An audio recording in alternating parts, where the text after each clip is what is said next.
안녕하세요. 저는 2023학년도 연세대학교 대기과학과에 입학하게 된 박연진이라고 합니다. 네, 저는 1월부터 국어 기출을 준비했습니다. 아무래도 수능을 준비하는 친구들은 겨울방학부터 기출문제집을 회독하면서 자신의 부족한 점이 무엇인지 돌아보는 시간을 가지는 것 같아요. 저는 자연계열을 준비하다 보니 과학 같은 비문학 파트에서는 자신이 있었지만 이 외에 경제, 인문, 사회 분야 같은 부분은 배경 지식이 부족해 자신이 없었습니다. 그래서 이러한 점을 보완할 수 있는 문제집을 찾기 위해 서점에 가서 여러 문제집을 비교해보다가 상세한 해설과 지문 구조들을 가지고 있는 풀수록을 선택하게 되었습니다. 제가 생각하는 수능 국어의 핵심은 바로 시간과 정확도의 균형입니다. 아무래도 수능 국어는 80분이라는 짧은 시간 안에 문제를 풀면서도 정확하게 지문을 분석해야 좋은 점수를 받을 수 있습니다. 하지만 시간을 너무 의식해 문제를 빨리 풀다 보면 실수가 잦아지고 반대로 한 지문을 너무 집착해 풀다 보면 뒤에 문제들을 풀지 못하게 되는 경우가 있습니다. 저도 모의고사 때 한 지문을 너무 집착한 나머지 다른 한 지문을 아예 못 풀어서 낮은 성적을 받았던 경험이 있습니다.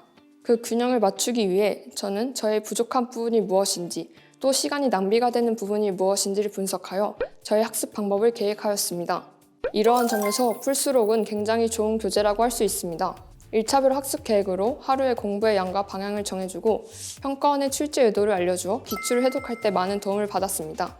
추가적으로 지문 구조도를 통해 어떻게 지문에 접근해야 하는지 방식을 배워 이를 수능 당일 적용해 국어 1등급이라는 성적을 받을 수 있었습니다. 아까 말씀드린 시간과 정확도라는 관점에서 제가 공부한 방법을 말씀드리겠습니다.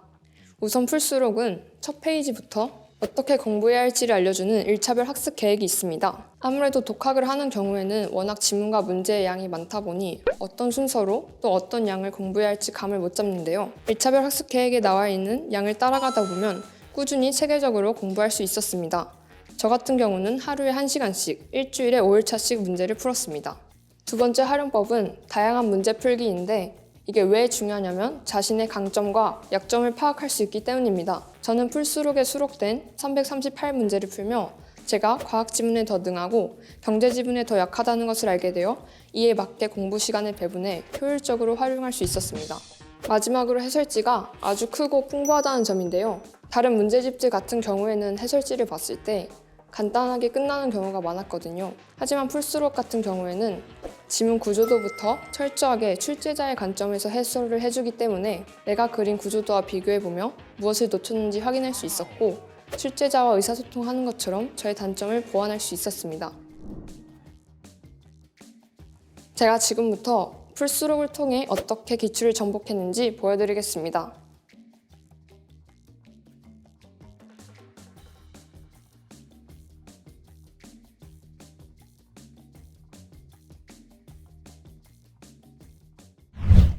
저는 지문을 읽기 전에 먼저 문제를 읽었습니다. 문제에서 언급되는 칼슘의 역설, 그리고 기억과 니은 등의 초점을 맞춰 읽으면 문제를 더 쉽게 접근할 수 있습니다. 그리고 저는 지문을 읽을 때 1문단, 2문단, 3문단, 4문단을 나누어 노트에 이렇게 정리하였는데요. 1문단에서는 혈액에 초점을 맞춰 역할을 정리하였고 2문단에서는 비타민 K의 응고 과정, 그리고 세 번째 문단에서는 응고인자가 활성화되는 과정을 정리하였습니다.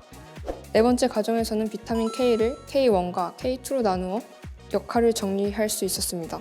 또한 이 지문에서 가장 오답률이 높았던 문제는 13번인데요. 저도 13번 문제를 풀 때 3번과 4번 선지가 굉장히 헷갈렸습니다.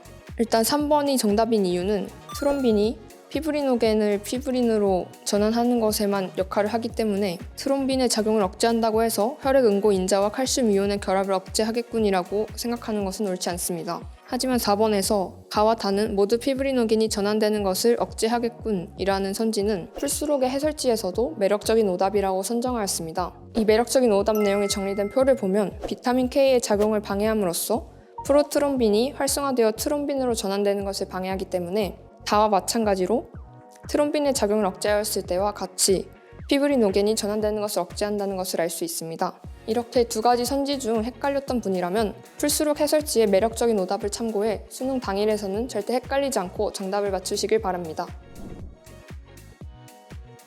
대학 입시는 우리가 태어나서 가장 처음 맞이하는 고난인 것 같습니다. 저도 수능을 준비하며 많은 어려움이 있었지만 풀수록과 함께하여 더 좋은 결과를 얻을 수 있었습니다. 후배님들도 풀수록과 함께하여 국어의 내실을 다져 좋은 결과를 얻으시길 바라겠습니다. 감사합니다.